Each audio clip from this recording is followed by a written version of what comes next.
کہ جب یہ تصویر لی جاتی ہے تو پردے پر جو پرچھائیاں ہوتی ہیں وہ تو تصویر نہیں ہوتی، لیکن اندر ہوتی ہے تصویر. جب کیمرہ اس کو اخذ کر لیتا ہے تو اخذ کر کے اندر اس کو چھپائے رکھتا ہے، اور جب آپ اس کو کھولنا چاہتے ہیں تو وہ تصویر جو اندر موجود ہے وہ پھر پرچھائیوں کے ساتھ ظاہر ہو جاتی ہے. عکس نظر آتا ہے لیکن جو اندر موجود ہے وہ تصویر ہے. لہذا یہ حکم دیا گیا کہ چونکہ اندر تصویر موجود ہے، اگرچہ وہ نظر نہیں آتی لیکن ہے اندر تصویر، اس لیے ناجائز ہے. یہی بہت سارے علماء آج بھی کہتے ہیں، یہی میرا نقطہ نظر پہلے تھا، لیکن میں وہ کتاب لکھے ہوئے تقریباً 30 برس یا 25 برس ہو گئے جس میں نے اس سلسلے میں تحقیق بیان کی ہے، اور علماء کے درمیان الحمدللہ متداول ہے. لیکن اسی زمانے سے میں اس سلسلے میں مسلسل تگ و دو میں رہا، تحقیق میں لگا رہا کہ اس کی اصل حقیقت کیا ہے. اس لیے کہ بعض بڑے بڑے علماء کا نقطہ نظر اس میں یہ تھا، بعض زیادہ نہیں، بعض حضرات کا، کہ نہیں یہ تصویر نہیں ہے، یہ عکس کے حکم میں ہے. یہ ان کا نقطہ نظر تھا. اس وجہ سے میں اس سلسلے میں لگا رہا، جہاں جہاں اس سلسلے کا مواد ملتا تھا مطالعہ کرتا جاتا تھا، حقیقت تک پہنچنے کی کوشش کیا کرتا تھا. تو ابھی قریب سمجھو کہ 2-3 سال پہلے سے میرا نقطہ نظر اس سلسلے میں بدل گیا. اب میں یہ سمجھتا ہوں کہ یہ جو اس میں نظر آتا ہے یہ عکس کے حکم میں ہے، تصویر کے حکم میں نہیں ہے. کیوں؟ اس کی وجہ بھی بتا دیتا ہوں، چونکہ ماشاءاللہ یہاں علماء بھی موجود ہیں. یہ مسئلہ بھی ایسے ہی ہوا میرے حق میں کہ میں مسلسل لگا رہا یہ دیکھنے کے لیے کہ اس میں جو تصویر آتی ہے وہ تصویر کا اطلاق اس پر ہوتا ہے یا محض عکس کا اطلاق اس کے اوپر ہوتا ہے. یہ تحقیق کرتے کرتے میں اس نتیجے پر پہنچا، اور میں نے سائنسدانوں کا کلام اس سلسلے میں پڑھا، اور اسی طریقے پر ان عرب علماء کا کلام بھی پڑھا جو اس سلسلے میں جانکاری رکھنے والے، اور پوری تحقیق کے بعد اس سلسلے میں انہوں نے کچھ لکھا ہے. الل ٹپ لکھنے والوں کی بات نہیں کر رہا ہوں، ان فقہاء کی بات کر رہا ہوں جو ذمہ دارانہ طور پر غور کرتے ہیں، ذمہ دارانہ طور پر لکھتے ہیں، تفقہ کے بعد لکھتے ہیں، حقیقت کو جاننے کے بعد لکھتے ہیں. ان کا کلام بھی میں نے پڑھا. اسی طریقے پر ہمارے ہندوستان میں اور بعضوں پڑوس ملک میں جو علماء اس سلسلے کی حقیقت سے واقف ہو کر جو فتوے اس سلسلے میں لکھے ہیں میں نے ان کو بھی پڑھا. ان ساری تفصیلات کو پڑھنے کے بعد، ایک طرف سائنسدانوں کی تحقیق پڑھنے کے بعد، دوسری طرف عرب علماء میں سے جو لوگ اس فن سے واقف ہو کر لکھنے والے ہیں ان کے کلام کو پڑھنے کے بعد، اور تیسرے ہندوستان اور پاکستان کے ان علماء کی بات جنہوں نے اس فن کو سمجھنے کے بعد حقیقت حال کی طرف روشنی ڈالی، ان کے کلام کو پڑھنے کے بعد میں اس نتیجے پر پہنچا کہ اس میں اندر بھی تصویر نہیں ہوتی، باہر بھی تصویر نہیں ہوتی. اندر تو یہ ڈیجیٹل ہے. ڈیجیٹل کا مطلب یہ ہے کہ کچھ حروف اور نقوش ہوتے ہیں، کچھ اعداد و شمار ہوتے ہیں. جب یہ عکس کرتا ہے کیمرہ تو اندر جانے کے بعد کوئی تصویر وہاں پر نہیں ہوتی. اب میری تصویر لی جائے تو میرا کوئی چہرہ وہاں پر نہیں ہوتا، کہیں پر بھی نہیں ہوتا. البتہ کچھ حروف اور نقوش کی شکل اختیار کر لیتی ہے، اور پھر جب وہ نقوش اور حروف کو جاری کرنا چاہتے ہیں تو تصویر کی شکل میں یعنی عکس کی شکل میں نظر آنے لگتا ہے. اس لیے یہ عکس جو نظر آتا ہے یہ عکس کے حکم میں ہے. اندر بھی کوئی تصویر نہیں، باہر بھی کوئی تصویر نہیں. یہ تحقیق ہونے کے بعد میں نے اس سلسلے میں ایک رسالہ بھی لکھا، لیکن وہ اب تک اس لیے شائع نہ ہو چکا، نہ ہو سکا کہ لاک ڈاؤن کا زمانہ چل رہا تھا اور مسلسل جو ہے حالات خراب چل رہے تھے. رسول کریم اما بعد،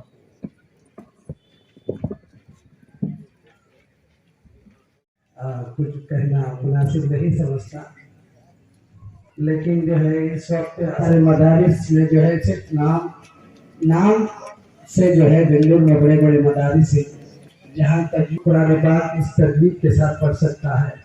اتنا دل باغ ہو گیا کہ قرآن پاک ماشاءاللہ بہترین انداز سے یہاں محنت کی. جلوہ ہی کچھ ایسا ہے جلوہ ہی کچھ ایسا ہے، وہ ادائے دل بری ہو کے نوائے عاشقانہ، وہ ادائے دل بری ہو کے نوائے عاشقانہ، جو دلوں کو فتح کر لے وہی فاتح زمانہ۔ ان کے درخواست رکھی تو وہ کتابیں آج ہر پر نہیں آئی ہوئی۔ آپ مانیے کہ آپ ڈھونڈنے سے بھی آپ خود چل کر، جس طرح بارش کو چل کر ہم پر برستا ہے، ایسے کتابیں آج ہم پر برس وہ لا پائے ہیں سفر کی وجہ سے، ورنہ حضرت کا جو ہے بہت بڑا کتب خانہ ہے کتابوں کا، اللہ نے جو ان کے فیض کو بڑھا۔ اور دوسرا اعلان یہ ہے کہ خدام العلماء کے، جیسا کہ میں نے ابھی تعارف کروایا، حضرت مطہر سراجی صاحب اس کے جنرل سیکریٹری ہیں، اور 45 سال وہ سیاست میں گزارے ہیں، اور ایم پی الیکشن میں وہ جو ہے کمار سوامی کے اگینسٹ میں کھڑے بھی ہوئے تھے۔ یا جو علماء اپنے لیے خدام العلماء سے جڑنا چاہتے ہیں، ان سے گزارش ہے کہ پیچھے وہاں پہ کتابوں کے کاؤنٹر کے ساتھ وہاں فارم کا کاؤنٹر لگا ہوا ہے۔ خدام العلماء ایک ایسی تنظیم ہے کہ جو علماء دین کے حق میں خدمت کرنے کے لیے ٹھان لی۔ میں جو بس ایک کاروباری حیثیت سے ایک بلڈر ہوں، سیاسی اعتبار سے کہیں اسٹیٹ بورڈز، سینٹرل بورڈز کا ممبر ہو چکا ہوں۔ حال ہی میں جب ہماری حکومت تھی کانگریس کی، سدرامیا صاحب چیئرمین تھے، میں وہاں کا پلاننگ کمیشن ممبر تھا 5 سال، ودھان سودا کا land tribunal member, forest board member, southern railway board member, اس طرح کہیں میں نے جو ہے خدمت دیتے چلا آ رہا ہوں۔ اچانک میرے دل میں ایک سوال پیدا ہوا، جس دن لاک ڈاؤن ہوا اس وقت ہم سب کے لیے، ہم اور آپ کے لیے اللہ کا گھر بند، ہمارے لیے اللہ کا گھر بند، لیکن علماء دین کے لیے اللہ تعالیٰ کا گھر آباد۔ ہوا کہ نہیں ہوا؟ اماموں کے لیے مسجد کا تالا کھلا، علماء دین کے لیے اللہ کا گھر کھلا، ہم مصلی کے لیے کہاں کھلا؟ اس سے یہ پتا چلا کہ اللہ تعالیٰ نے علماء دین کی خدمت کو پسند کیا، اور ہم کو یہ سزا ملی کہ علماء دین کی ناقدری کرنے کی وجہ سے اور علماء دین کو مان کے بھی نہ مانتے ہوئے ہم جو ہے محدود ہو گئے، ہمارے لیے اللہ کا گھر بند۔ یہ جو بات مجھے سمجھ میں آئی، کافی عرصے میں گھر میں ہی بیٹھا تھا، کرفیو کا ماحول تھا، پینڈیمک تھا، کووڈ کیا تھا، پھر میرے دل میں درد آیا کہ کافی علماء دین اماموں کو درما نہیں دیا، اس لیے کہ 6 مہینے 8 مہینے مسجدیں بند۔ ایسے صورتحال میں میرے دل میں ایک درد پیدا ہوا، یہ بھی ہمارے جیسے انسان ہیں، ان کا پرسان حال کون؟ ان کو بھی فیملی ہے، مسجد بند تو پھر در میں نہیں، مدرسے بند تو در میں نہیں۔ ایسی صورتحال میں نے مطہر سراجی صاحب دامد و برکاتہ ان کے پاس جا کے اس کے بارے میں نے ڈسکس کیا۔ فوراً ہم ایک تنظیم بنائے، پچھلے رمضان سے لگاتار اب تک مسلسل الحمدللہ ہم خدمت کرتے چلے آ رہے ہیں۔ یہ اللہ پاک کا کرم ہے، اس نے ہمیں جو ہے خدمت کے لیے کھڑا کیا، ہم باقاعدہ ہم خدمت کرتے چلے آ رہے ہیں۔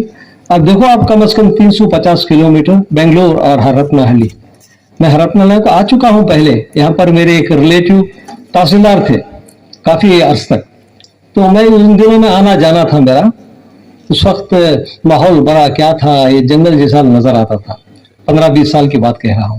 اب تو کافی یہاں پر جو ہے پاپولیشن ہے کافی بڑھ گیا ہے۔